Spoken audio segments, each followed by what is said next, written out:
Nafsu sedang bermain, mana yang berat, mana yang ringan.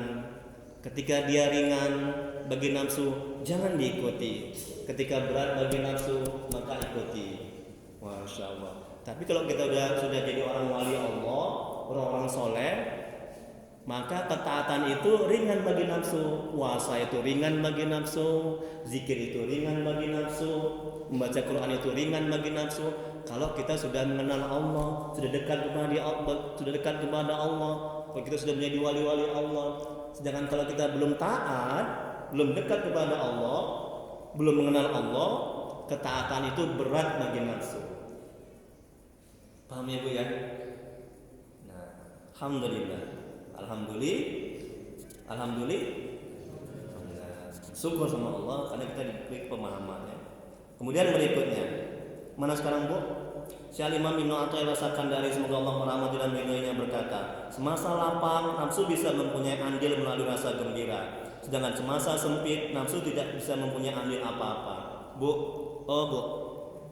kalau ini setiap ada penjelasan, setiap ada kalimat saya beri penjelasannya, nggak panjang, Bu.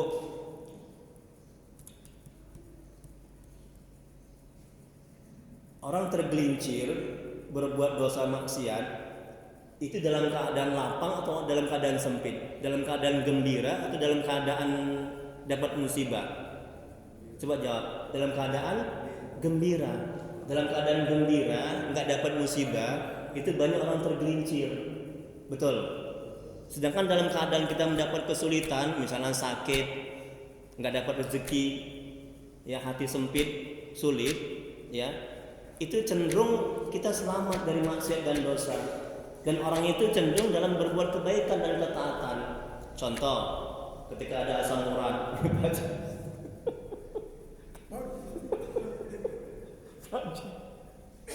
sakit kaki. Pagi Parlen saya rukyah kemarin, dia berlanggar kecelakaan. Ya, saya Ustaz, Allah terucap di mulut Pak Haji Parlen. Ya Allah dalam kesulitan terucap kata Allah, berzikir. Orang nggak lalai, tapi dalam kelapangan nggak dapat musibah, orang cenderung lalai. Makanya ulama-ulama dulu, wali-wali Allah itu lebih senang ketika mereka mendapat dalam keadaan kesempitan hidup ketimbang kelapangan. Ya Allah Bu, tengok itu Bu, karena dalam kesempitan hidup rezekinya sedikit, dapat musibah sakit, dalam keadaan itu dia semakin mengenal Allah, semakin dekat kepada Allah, doanya terasa nikmat, hatinya kusuk kepada Allah. Bu, Ibu lebih kusuk doa ketika dalam keadaan dapat musibah, dalam keadaan sempit atau dalam keadaan lapang Bu? Tolong jawab Bu, dalam keadaan sempit kan Bu? Ketika Ibu sakit misalnya, ya Allah, asam uratku nggak sembuh-sembuh ya Allah, betul kan Bu? Ya Allah, anakku ya Allah, kok nggak taat ya Allah ya? Anakku susah kali untuk sholat ya Allah. Kan nikmat kan Bu? Doa itu kan, masya Allah. Ya Pak Haji Parlen, kaki asam urat nikmat Pak Haji Parlen ya, Pak Haji ya. Pak Haji Parlen semakin dekat kepada Allah. Makanya ulama dulu Bu, ketika seminggu aja nggak dapat musibah, dia merasa khawatir, merasa uring-uringan, merasa nggak enak hati. Seminggu aja nggak dapat musibah. Ya Allah, kalau kita Bu, kalau bisa nggak dapat musibah, sedih ya Bu ya. Banyak anak Bu bertobat kita ya Bu ya. Kita masih jauh dari Allah. Ya, masya Allah. Ini kata Imam, ya. Ini kata Imam. Ya. Gimana manajemen hatinya? Ada kucing berantem. Semoga dia diberi hidayah gitu ya. Ya sabar ya. Mungkin kucing itu belum tahu gimana berbuat kebaikan. Ada orang ngaji dia berantem. Tenang hati kan, setan menjauh itu Bu. Itu manajemen hatinya. Jangan bilang kurang ajar nih kucing ini, nggak tahu diri, nggak punya otak. Emang nggak punya otak kok kita. Bodoh berarti. Oke, ini kata Imam ya. Apabila hawa mana tadi? Nah, ini semasa lapang nafsu bisa mempunyai andil melalui rasa gembira. Sedangkan semasa sempit, nafsu tidak bisa mempunyai andil apa-apa. Itu nafsu jinak, nafsu terkekang ketika kita mendapat musibah, ketika hati terasa sempit oleh musibah-musibah. Makanya ketika sakit jangan buruk sangka. Ketika sakit jangan menyalahkan orang. Ketika sakit itu nikmat, itu karunia. Nah, sakit yang membuat bu, sakit yang membuatmu taat kepada Allah, dekat kepada Allah, mengenal Allah, itu lebih baik ketimbang sehat membuat kamu jauh dari Allah. Ustadz, saya diruqyah, tapi kok nggak sembuh-sembuh Ustadz? Ibu ketika sakit nih semakin dekat atau semakin jauh dari Allah? Semakin dekat Ustadz, semakin rajin ibadah, rajin baca Quran. Itu sehat itu Bu, pada hakikatnya. Mana ibu lebih baik? Ibu diberikan sembuh ketika saya ruqyah, kemudian ibu jauh dari Allah, atau sekarang saya ruqyah, syariatnya nggak sehat, tapi hakikatnya ibu sehat. Paham ya Pak? Paham. Ibu semakin dekat kepada Allah, ibu semakin mengenal Allah, ibu semakin rajin ibadah, rajin sholat, rajin baca Quran, rajin berzikir. Itu sehat itu Bu. Masya Allah. Terima itu. Hikmat nggak itu? Nah, begitu manajemen hatinya, setan menjauh, nafsu terkekang, nafsu jinak. Udah jam 7. Cukuplah Bu. Mungkin ada pertanyaan ya. Intervalnya lama kali. Teman terus sih. Teruskan aja. Sedikit lagi ya. 2 menit lagi lah ya. Tanggung yang kita baca aja ya. Yang mana sekarang Bu? 2 menit, 3 menit biar pas jam 7. Yang mana sekarang Bu?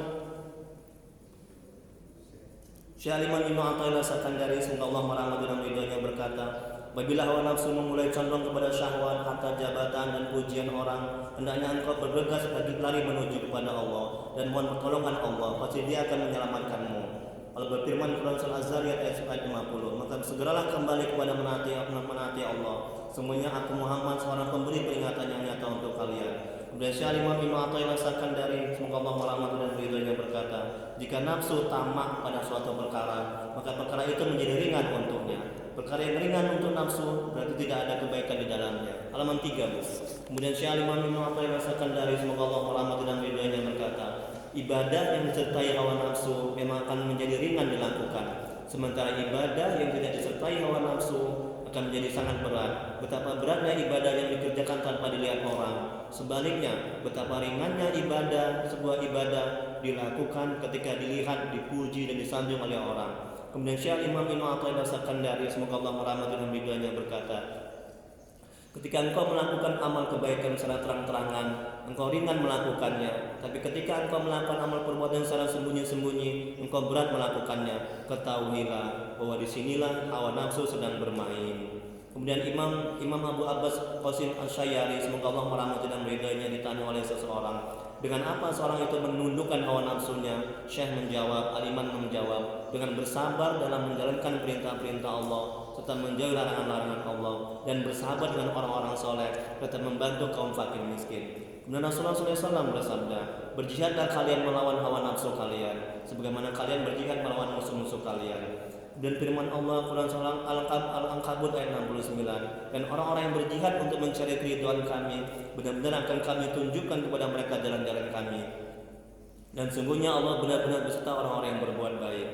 Kemudian keterpautan hati dengan syahwat akan mencegahnya untuk bangkit menuju Allah, karena sibuk memperhatikan syahwat. Memaksa diri untuk bangkit tetapi disertai syahwat akan menyebabkan frustasi dan kembali pada syahwat. Memaksa diri dan terburu-buru tidak menjaminnya selamat dari kejauhan, karena nafsu adalah betah bersamanya. Oleh karena itu, para sufi mujahadah, perjuangan batin, meninggalkan kenikmatannya, sampai-sampai salah seorang di antara mereka berkata, sengatan sarangga yang berbisa pada anggota badan jauh lebih ringan daripada sengatan syahwat pada hati yang sedang menuju kepada Allah. Kemudian Syekh Jarrah, semoga Allah merahmati dan meridainya, berkata, menurutku berkaitan dengan hal ini, ketergantungan hati karena mencari syahwat terjadi karena ia belum mendapatkannya. Jika ia telah mendapatkannya, maka ketergantungan itu tidak akan terjadi, karena tidak ada lagi tuntutan hati bersama kepadanya. Berkata ahli tasawuf, sengatan beberapa ekor kala atas tubuh-tubuh yang meluka lebih enteng dari sengatan syahwat-syahwat atas hati yang menghadap kepada Allah. Terakhir Bu, halaman 4. Wahyu Allah kepada Nabi Daud alaihissalam, semoga Allah merahmati dan meridainya. Apa kata Allah kepada Nabi Daud? Hendaklah engkau berikan peringatan kepada kaum engkau tentang bahaya seluruh syahwat. Karena segala hati hamba Allah yang bergantung dengan segala syahwat keduniaan, berarti akal orang yang terdinding lagi jauh daripada aku, yaitu Allah. Maksudnya bahwa syahwat apapun saja bentuknya, apabila telah terikat dalam hati, maka ia mempengaruhi pada akal seseorang. Berarti akalnya mengikuti kehendak hatinya yang telah terbalut dengan ikatan-ikatan syahwat. Pada waktu itu terdindinglah antara akal dan Allah, sehingga akal tidak dapat meningkatkan ma'rifatnya kepada Allah. Perjalanan menuju kepada Allah hanya bisa dilakukan dengan memutus nafsu dan syahwat, bukan dengan menuruti nafsu dan syahwat. Pertemuan dengan Allah hanya bisa terjadi bila hati telah suci, hati telah bersih. Hati yang masih belum suci atau masih dikotori oleh kelalaian akan menghalangi pertemuan dengan Allah. Kemampuan menguasai ilmu dan mengetahui detail-detail rahasia hanya bisa didapat melalui ketakwaan, bukan dengan keinginan yang besar untuk selalu melakukan maksiat. Allah berfirman Quran Surah Al-Baqarah ayat 282, dan bertakwalah kepada Allah, niscaya Allah akan mengajarkanmu dan Allah Maha mengetahui segala sesuatu.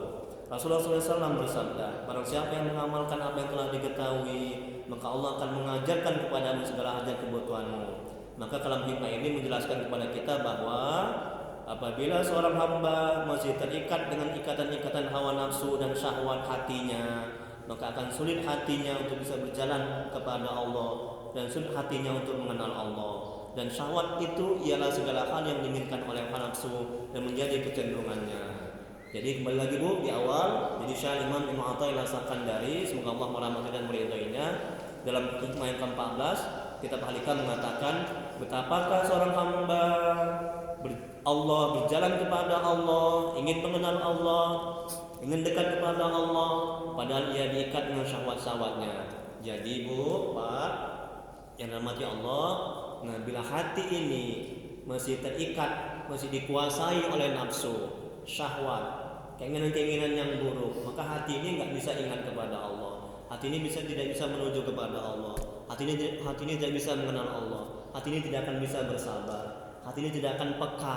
Hati ini akan terhijab, terdinding. Hati ini akan keras. Untuk itu, gimana caranya? Nah, maka hati jangan sampai mengikuti nafsu. Hati jangan sampai tidak bertobat. Hati jangan sampai tidak berzikir. Ya, hati terus ingat kepada Allah, banyak bertobat, dan hati mengarahkan nafsu untuk berbuat ketaatan. Wallahu a'lam. Jam 7. Hanya Allah yang Maha mengetahui. Ada yang tanyakan Bu, Pak, sebelum kita berdoa? Iya, silakan Pak.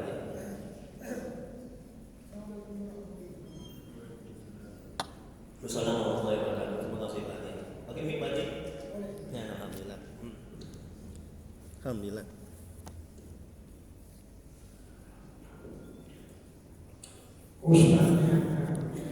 Amin, sama-sama Pak Haji. Ya. Alhamdulillah. Iya. Ya, alhamdulillah. Iya. Iya, betul. Jangan kita buat dia daripada aku daripada nafsu. Iya. Kuncinya kalau hati bersih, Iya. berarti hati jadi ada. Iya, betul. Kalau hati kotor, berarti yang menjadi rasa adalah nafsu. Pintar.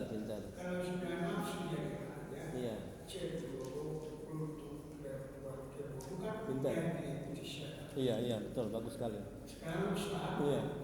barangkali untuk diri kita, alhamdulillah sudah pandai kita Alhamdulillah. menyiram strategi perang di dalam diri kita bagaimana agar Iya. hati menjadi lancar. Iya. Jadi pertanyaan Ustaz, Iya. sekarang kan kita barangkali tahu juga kalau di dalam diri kita tahu kita siapa yang mengurus kita. Iya. Tapi di luar sana sahabat kita kan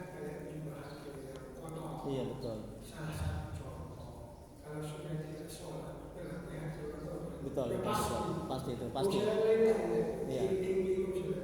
Iya. Jadi bagaimana secara Ustaz? Kalau tadi kan harus ada nggak trik yang diajarkan Rasul bahwa kalau kita berkeliling dengan sahabat-sahabat kita yang hatinya kokoh, Iya, betul. Iya. apa cara Ustaz sehingga dia dapat hidayah dan kita pun selamat kan Pintar. jadi kan hidup ini kan kita ada juga yang sholat Iya. ada yang kotor Iya. ada yang Islam Iya. jadi kuncinya kan mereka kan tidak bersih Iya. sehat hati pasti taat Iya. kalau hatinya sudah sehat Iya, betul. ada berarti melaksanakan semua Allah. Iya. Tapi kalau kotor hati cenderung melaksanakan dosa. Iya. Jadi itu ada kunci. Jadi pertanyaan Ustaz, Iya. bagaimana kita menghadapi yang di luar diri kita? Hati kotor, Iya. artinya supaya kita tidak selamat. Iya. Atau barangkali bisa yang sekeliling kita itu bisa hidup jadi Pintar. Iya. Iya, alhamdulillah. Waalaikumsalam warahmatullahi wabarakatuh. Insyaallah. Alhamdulillah, barakallah. Bagus sekali pertanyaannya, Pak Haji ya. Semoga Allah membalas kebaikan Pak Haji ya. Amin ya rabbal alamin. Ustaz, bagaimana caranya agar kita sudah bersih hati ini ya? Kita sudah istiqomah dalam ketaatan. Bagaimana caranya kita agar tidak terpengaruh dengan lingkungan kita, dengan kawan-kawan kita. Ya, memang yang sangat dampak atau hampir 100% yang mempengaruhi agama, watak, karakter, iman kita adalah kawan, lingkungan. Itu sangat berpengaruh kali itu, Bu, Pak. Ya. Review satu. Oh ya, alhamdulillah. Terima kasih Pak Haji. Bawa aja lagi Pak Haji. Nanti saya kurang pahala saya. Untuk istri anak. Manajemen nanti. Bawa aja Pak Haji. Saya balik lupa ya. Ya. Oh ada urusan. Oh ya. Alhamdulillah jarang Ya lupa. alhamdulillah. Ya Pak Haji. Ya. Ya. Nah, jadi itu sangat mempengaruhi kali. Nah, makanya kata Nabi Rasulullah SAW bersabda, agamamu itu bergantung pada agama kawanmu. Ya, artinya ketika agama kawan kita nggak baik, kita menjadi tidak baik. Nah, itu nafsu itu cenderung terpengaruh dengan yang lingkungan. Makanya ketika engkau belum baik, Bu, ketika engkau belum baik, kemudian engkau berteman dengan orang yang lebih buruk darimu, engkau akan kelihatan baik. Paham, Bu? Ketika engkau belum baik dan engkau berteman dengan orang yang lebih buruk darimu, paham kali Pak Haji? Pak Haji Darwansa ya? Engkau akan kelihatan baik karena nafsu melihat kebaikan. Kalau kita buruk, sebaliknya ketika engkau belum baik dan engkau berteman dengan orang yang lebih baik darimu, maka engkau akan kelihatan buruk. Makanya cari temanlah yang lebih baik dari kita. Kalau nggak bisa cari yang sama derajatnya. Artinya tingkat keimanannya. Ya, itu yang pertama. Terus yang kedua, Ustaz, bagaimana kita agar nggak terpengaruh? Nah, kemudian usaha dan juga kita bisa mempengaruhi mereka, lingkungan kita, kawan-kawan kita, ya istri kita, anak kita mungkin belum baik, nauzubillah. Nah, yang pertama caranya itu jangan berhenti mencari ilmu agama. Itu untuk membentengi diri, membentengi hati. Jangan berhenti mencari ilmu agama. Karena pupuk iman itu adalah ilmu. Kurang iman, kurang ilmu, kurang iman. Kurang iman cenderung kita terpengaruh dengan lingkungan. Paham, Bu? Kalau istri kita nggak baik, kita kurang iman sebagai suami, kita akan ikut istri kita. Jadi nggak baik. Kalau ketawa ibu itu, ya.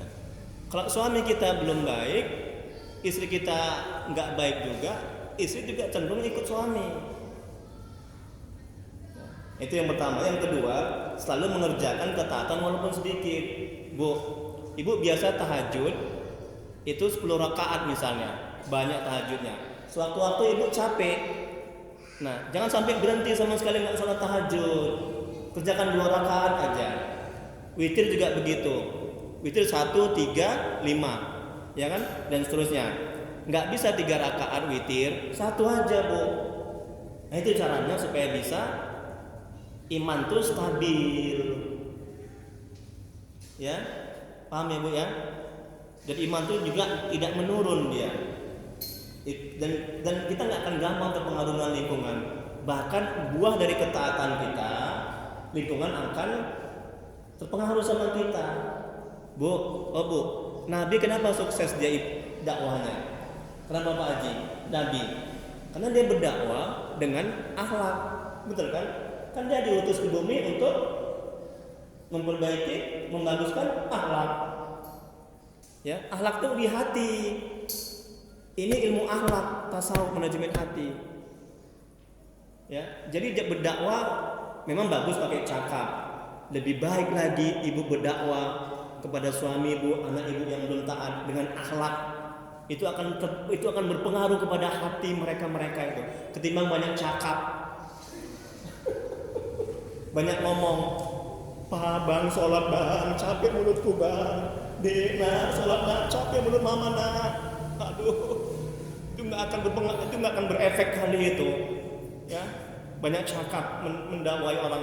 Ya, dakwah dengan hati, dengan perbuatan, tingkah laku, watak, karakter, sifat itu sangat berpengaruh dalam menggerakkan hati lingkungan, kawan-kawan, suami, istri, ya untuk taat. Itu dia yang ketiga, yang kedua. Kemudian yang ketiga, supaya kita nggak berpengaruh, bergaul dengan orang-orang soleh, orang yang taat. Terus yang keempat, hadiri majelis taklim seperti ini, supaya kuat iman kita, supaya kita nggak berpengaruh dengan orang-orang yang tidak baik. Yang kelima, sering mengingat Allah, kemudian mengingat orang-orang soleh. Kalau saya sering mengingat wali Allah, Kiai Haji almarhum Kiai Haji Khalil Bangkalan, semoga Allah merahmati dan meridainya. Masya Allah, demi Allah, enak hati ini, bisa bersabar, karena dia orang yang paling sabar. Dia nggak pernah sedih, itu wali Allah itu, Kiai Haji Khalil Bangkalan. Insya Allah suatu waktu saya ingin berziarah. Ketika saya mondok di pesantren Al-Amin Madura, saya nggak sempat ziarah ke kuburannya. Kuburannya di Bangkalan, masjidnya ada besar, kuburannya di masjid, sering diziarahi orang. Ibu datang sana, Pak, datang sana. Amin ya rabbal alamin. Kemudian berikutnya, mengingat Allah, ingat orang-orang soleh, ingat kematian. Semakin banyak ingat mati, makin bersih hati. Ya, kalau ibu keras nggak bisa menangis, banyaklah ingat kematian. Nah, kemudian berikutnya yang keenam, jadikan setiap kegiatan beramal ibadah. Masak jadi ibadah, kerja menjadi ibadah, niatkan menjadi ibadah. Semuanya jadikan setiap kerjaan menjadi amal ibadah. Itu akan menguatkan hati, menguatkan iman, sehingga kita nggak akan terpengaruh dengan lingkungan, nggak akan gampang terpengaruh. Yang keenam, yang terakhir, doa. Ya Allah, tolong ya Allah, ya muqallibal qulub, ini perintah Nabi, sabit qalbi ala ini, tetapkan hatiku ya Allah. Qalbun itu bolak-balik hatinya kan, hati itu sifatnya bolak-balik, kadang dia baik, kadang dia buruk, kadang dia mengarahkan kebaikan, kadang dia mengarahkan keburukan. Minta kepada Allah, semoga hati kita ditetapkan dalam kebaikan. Minta sama Allah, semoga kita nggak gampang dipengaruhi oleh lingkungan dan kawan-kawan. Ya, sehingga kawan-kawan ketika kita sudah baik, sudah taat, mereka yang terpengaruh sama kita, sama kebaikan kita. Masya Allah. Wallahu a'lam bishawab. Anak yang mau mengerti jawabannya. Oke? Jam 7 lewat. Ada lagi? Kalau nggak ada tutup ya. Oh ya, silakan Mas. Bapak apa masnya? Udah menikah mas? Udah, alhamdulillah bapak ya. Pak sama namanya Pak? Oh, oke, semoga Allah membalas kebaikan bapak ya. Alhamdulillah. Mudah-mudahan bisa istiqomah ya Pak ya. Amin Pak ya. Alhamdulillah. Apa kabar Pak? Sehat? Alhamdulillah. Silakan Pak. Ya, mengkodo sholat kajian fikih ya.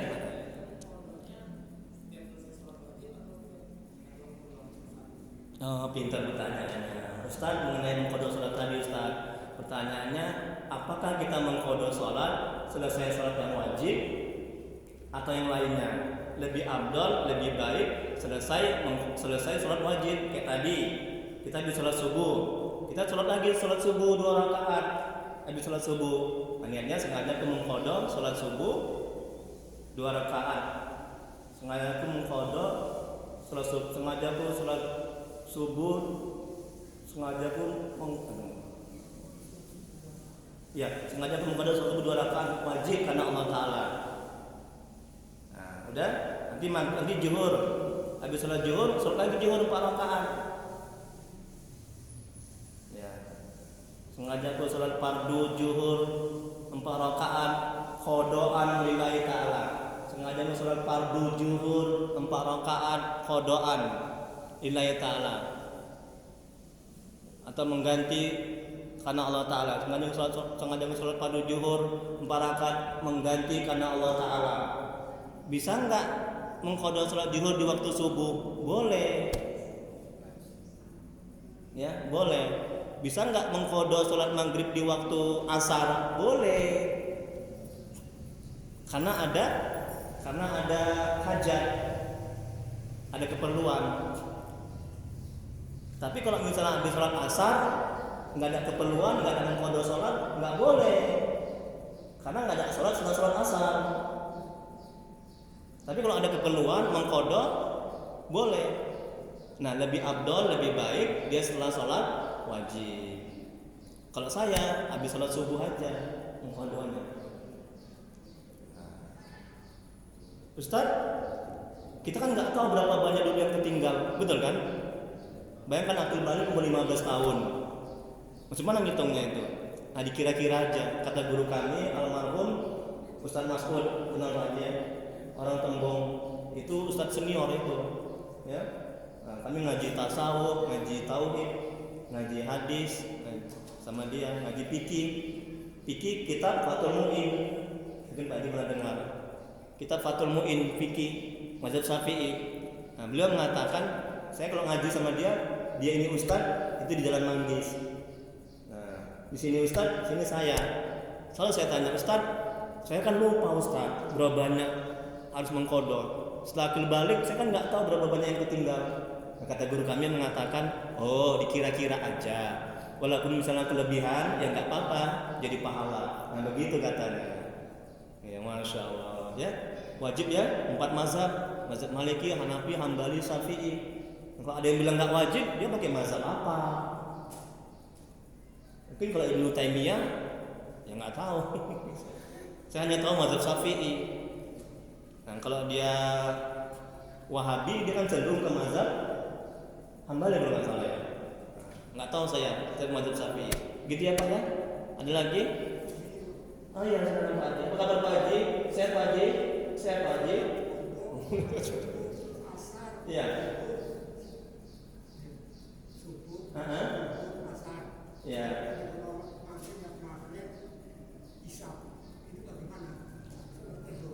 Gimana Pak Haji?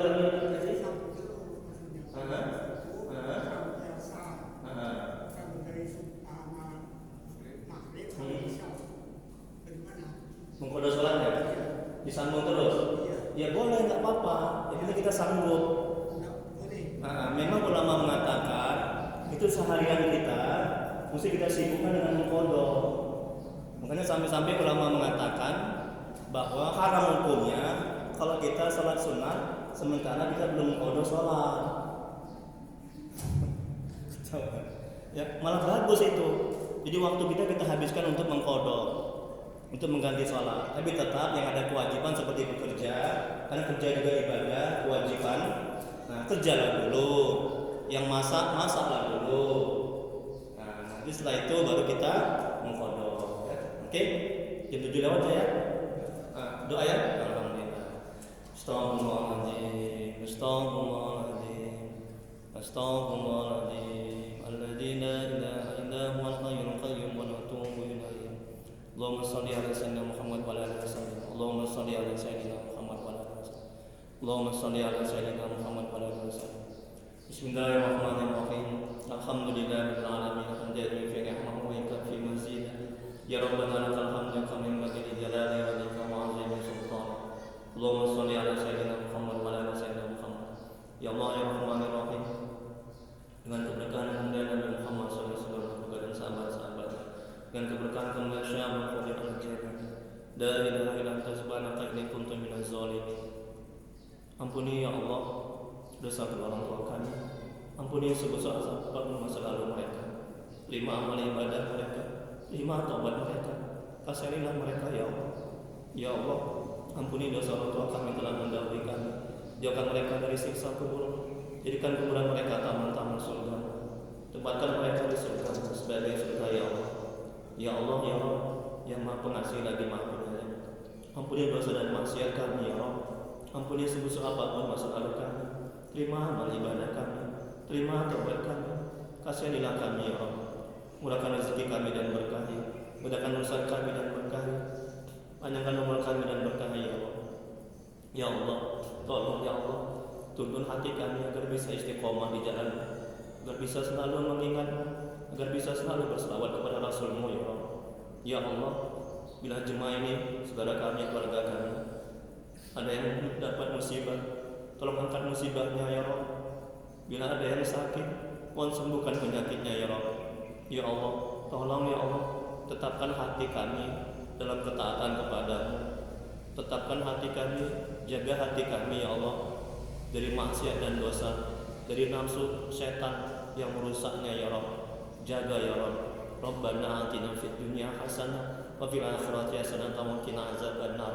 Wa sallallahu ala sayyidina Muhammad wa ala alihi wasallam. Subhana rabbika rabbil izzati amma yasifun. Wassalamun alal mursalin walhamdulillahi rabbil alamin. Bagi yang belum dapat hikmah yang ke-13, bisa diambil ke depan. Allahumma sholli ala sayyidina Muhammad. Taqabbalallahu minkum. Assalamualaikum warahmatullahi wabarakatuh. Ya, terima kasih banyak. Semoga